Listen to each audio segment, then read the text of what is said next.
The town wasn't very large, home to fewer than 700 clans, and Chun Ping-an knew the majority of the impoverished clans in the town. As for the wealthy clans, they were too far above a poor hillbilly like him. In fact, Chun Ping-an hadn't even set foot in any of the wide and spacious alleys where some of the wealthy clans resided in clusters. Those streets were mostly paved with large blue stone slabs, so there was no risk of having to slosh through mud even on rainy days.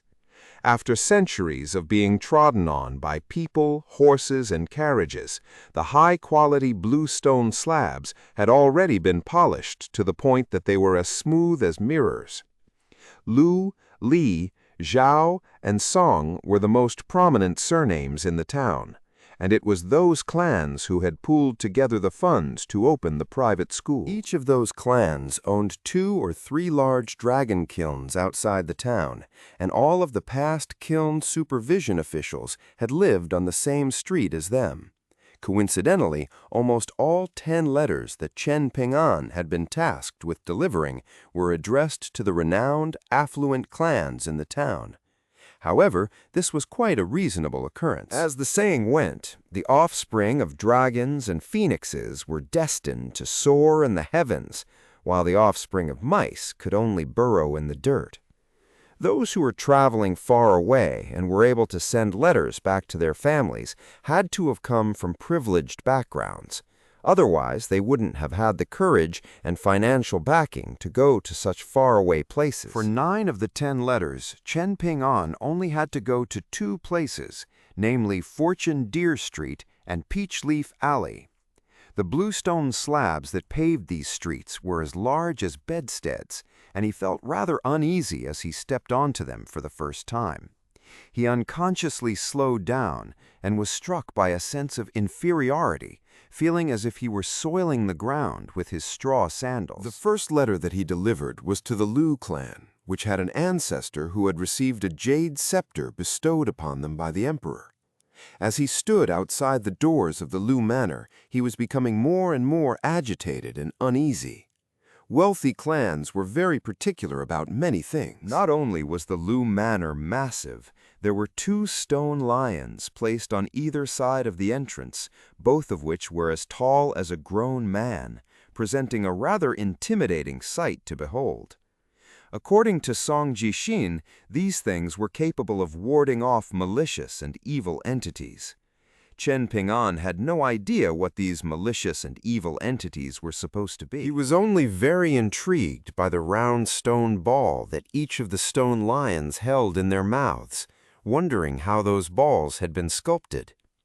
He forcibly suppressed the urge to touch those stone balls, then made his way up the steps before using the bronze lion head knockers on the doors. A young man quickly made his way out of the manor, and upon hearing that Chun Ping-an was here to deliver a letter, the man pinched a corner of the letter between 2 of his fingers and took it from Chun Ping-an in an expressionless manner.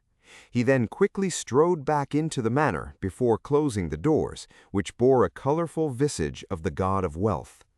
The letter delivery process after this proved to be just as mundane and uneventful. On the corner of Peach Leaf Alley was a lesser-known clan, and Chun Ping-an was greeted by a benevolent-looking old man of a rather short and small stature.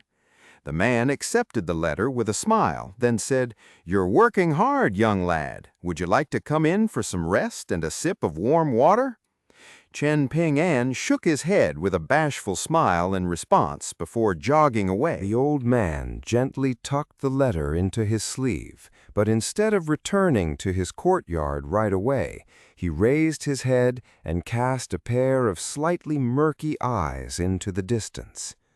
He looked up, then down, then peered into the distance before withdrawing his gaze, staring at the peach trees that lined the street, following which a faint smile appeared on his face. The old man turned to depart, and shortly thereafter a small oriole with adorable colors landed on the tip of one of the peach tree's branches, chirping gently as it did so.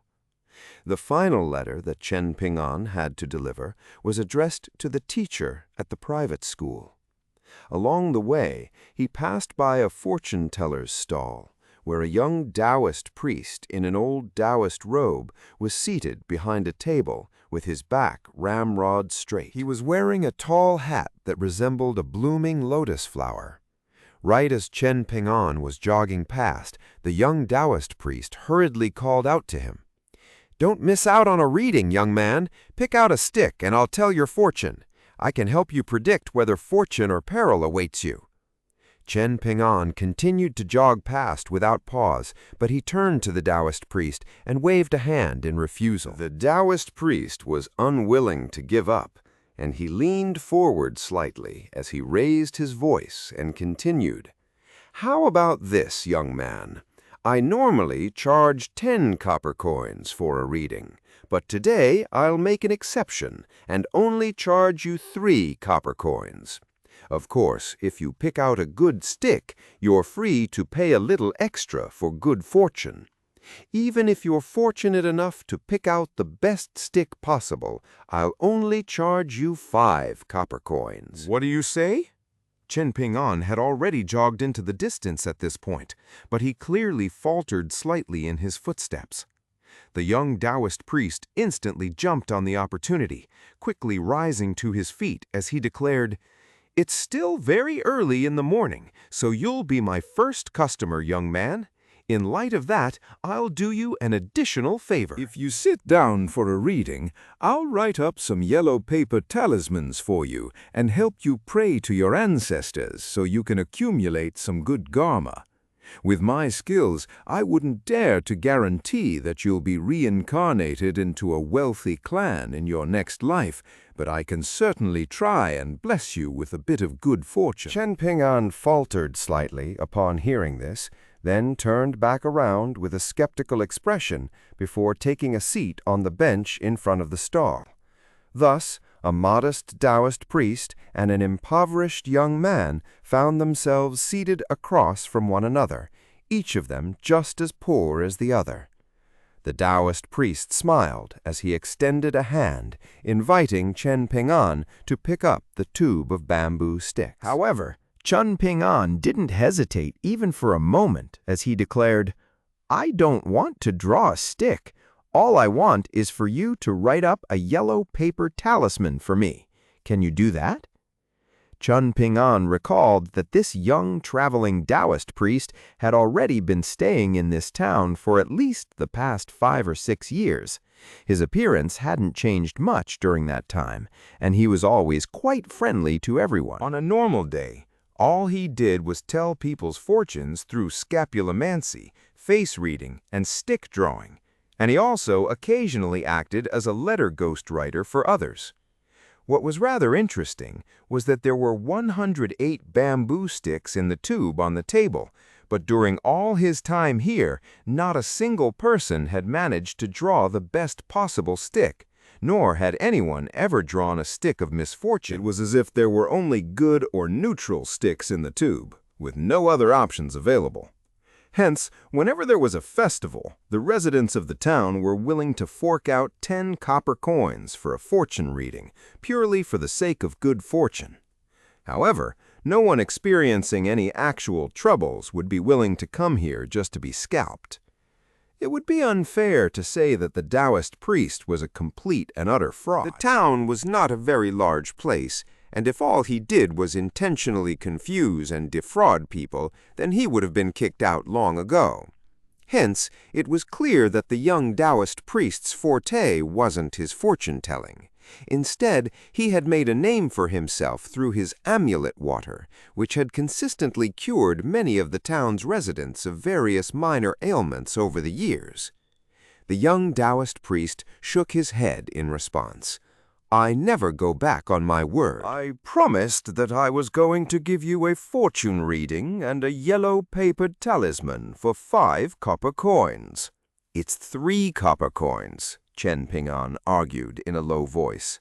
"But it'll be 5 copper coins if you manage to pull the best stick," the Taoist priest chuckled. After making up his mind, Chen Ping'an reached out for the stick tube, only to suddenly raise his head as he asked, How did you know that I just so happened to have exactly 5 copper coins on me?" The Taoist priest replied with a serious expression. "I can see if someone is blessed by fortune or not, and in particular, I've always been very accurate when it comes to my readings of one's fortune in wealth." After a brief moment of contemplation, Chen Ping-an picked up the stick tube. The Taoist priest smiled as he said, "Don't be nervous, young man. If it's meant to be, then it'll be. If it's not meant to be, then it can't be forced. Regarding impermanence with a peaceful heart is the solution to everything." Chen Ping-an set the stick tube back down onto the table, then asked with a serious expression, "How about this? I'll give you the 5 copper coins and I won't draw a stick. All that I ask is that you write up the yellow paper talisman a bit better than you normally do. Is that possible?" The Taoist priest's smile remained unchanged, and after some thought, he nodded in response. Sure. A set of writing tools and paper had already been prepared on the table, and the Taoist priest carefully inquired to Chen Ping-an about the names, birthplaces, and birth dates and times of his parents, then pulled out a yellow paper talisman before quickly inscribing something onto it. As for what had been written, Chen Ping-an had no clue. The young Taoist priest set down his brush before picking up the talisman, then blew on it to dry the ink. "Take this home, and all you have to do is burn this outside your doorway while standing inside your doorway." Chen Ping-an accepted the talisman with a solemn expression, then carefully stowed it away as if it were a priceless treasure. He then placed 5 copper coins down onto the table before bowing in gratitude. The Taoist priest waved a dismissive hand, indicating that Chen Ping-an was free to go, and he immediately rushed away to deliver the final letter. The Taoist priest sat back lazily in his chair, then took a glance at the copper coins before bending over and scooping them close to him. Right at this moment, a small oriole flew down from the sky onto the table, gently pecking one of the copper coins before quickly losing interest and flying away again. "The oriole wishes to pluck a flower, but the peach blossoms are still yet to bloom." After casually reciting that poem phrase to himself, he rustled his sleeve in a carefree manner as he sighed. If it's not meant to be, then there's no point in forcing things. As he rustled his sleeve, 2 bamboo sticks fell out from within before clattering onto the ground. The Taoist priest yelped in alarm as he hurriedly picked up the bamboo sticks, then looked around in a sheepish manner and was very relieved to see that no one had caught sight of what had just happened. After that, he tucked the pair of bamboo sticks back into his loose and baggy sleeve. He then cleared his throat and put on a serious expression, waiting for his next customer. At the same time, he couldn't help but muse to himself that it was easier to get women to spend money on things. As it turned out, there were 2 bamboo sticks concealed up the Taoist priest's sleeve, one of which was the best possible stick, while the other was the worst possible stick, and both of them were reserved for earning big money. However, he never revealed this to anyone, and Chen Ping-an was naturally oblivious to these hidden machinations as well. He jogged lightly to the private school, and there was a lush and vibrant bamboo forest nearby. He slowed down outside the school, and the mellow voice of a middle-aged man rang out from inside. "The radiant sun shines down upon the pristine woolen coat." The phrase was immediately repeated in unison by a collection of tender voices. "The radiant sun shines down upon the pristine woolen coat." Chen Ping-an raised his head to find that the sun was only just beginning to rise in the east, and he was momentarily dazed. By the time he returned to his senses, he discovered that the children in the school were reciting a passage in a well-rehearsed manner, as instructed by the teacher. "At the time of Jingja, heaven and earth stirs, and all living things begin to flourish. Sleep late and wake early. Take regular strolls, do so slowly, for good health and vitality. Chen Ping-an was standing at the entrance of the school, and he wanted to say something, but refrained from doing so. The teacher was a middle-aged scholar with gray sideburns, and he gently made his way out of the room. Chen Ping-an offered the letter to him with both hands, as he said in a respectful voice, "I have a letter for you, sir." The man accepted the letter, then encouraged in a warm voice, "If you have some free time, you can come here and listen to my lessons." Chen Ping-an was reluctant to make any promises. He couldn't guarantee that he would have the time to come and listen to these lessons, and he didn't want to lie to the teacher. The man gave a considerate smile as he said, "It's all right. The knowledge is all in the books, but the way to be a good person is something that needs to be learned outside of books. You can go now." Chen Ping-an heaved a faint sigh of relief before taking his leave. After a while, he was struck by the urge to turn back for some reason, even though he was already very far away from the school. The teacher was still standing at the entrance, basking under the sunlight, resembling a deity from afar.